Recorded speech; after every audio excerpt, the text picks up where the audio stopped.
This is Simon Fairfax. If you would be kind enough to like and subscribe, I'd be very grateful because it all helps my algorithms. Today I'm going to jump about 350 years, not talk about the medieval period, but here we're going to talk about my Western Plainsman series. Now, as John Cleese said in Silverado, it may have come to your attention that I'm not from these parts. Well, I'm not, obviously, but I have a love and a passion for Westerns and I thoroughly enjoy writing about them. The same with these cows. No, they're not Longhorns, in fact they're English milking cows, but they're the closest I could get given the circumstances of not travelling all the way to America to make the video.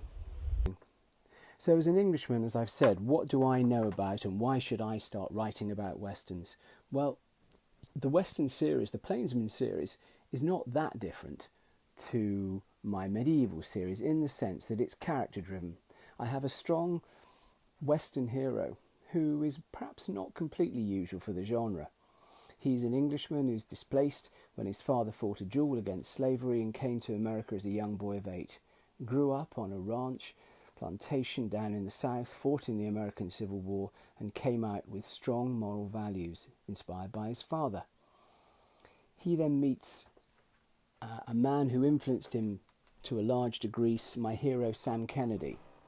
These two men together form a bond and Sam teaches Nate all the gun skills that he needs as he finds his way in the West. It's a story of moral character, it's a story that has a lot of excitement and traditional themes of the genre, and I loved every minute of writing it.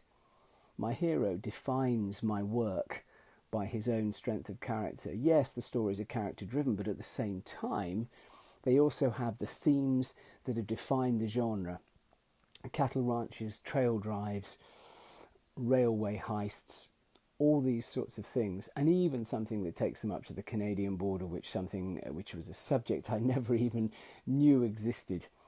With the Fenian rising up on the Canadian border, where he meets his brother, who is also still based in England. Each story is complete in itself. It has action, hints of romance, and Nate's character develops as the series goes along. Now, as a boy growing up, I first read the John Robb series of Catsfoot Westerns, where I found my first inspiration for a hero. As an 8-9-year-old boy, I gobbled them up and wished there'd been more. Catsfoot was a fabulous character. I then watched all the classic westerns of the time, The Searchers, The Magnificent Seven, and Man Without a Star with Kirk Douglas, which was a great influence upon me. It has all the things that you want in a western. A strong character, a man driven to fight against the evils of the world. He teaches somebody who is his protege how to fire a gun, and ends up with a fabulous denouement right at the end. It's also a story of the small man against the big cattle ranches. These themes come up again and again. And then there's the Red River with the trail drive going north, John Wayne in other stories where he does the trail drives, and these things, massive influence upon me. And then at the age of 30 I learned to ride, and when I went along they did Western riding, and as soon as I rode Western I was hooked. I remember the teacher saying, "What do you want to be able to do?" And I said, "I want to be able to reverse the horse backwards, like John Wayne in Dorado, where he delivers the boy that's been shot and then he says, 'I'm going to back out of here now,' and he gets his horse Cochise to back up across the ranch, spin round and ride away." I said, "That's what I wanted to do." The instructor laughed and she showed me straight away how to do it on this wonderfully trained quarter horse. So I learned all about horses, I bred them, I rode Western for most of my life, and so I know a little bit about them, and I put all these bits of information into my stories, as well as handling replica guns in the UK. I've never fired a real one, but the Colt Dragoon I've handled and tried a fast draw with. All these things come to bear.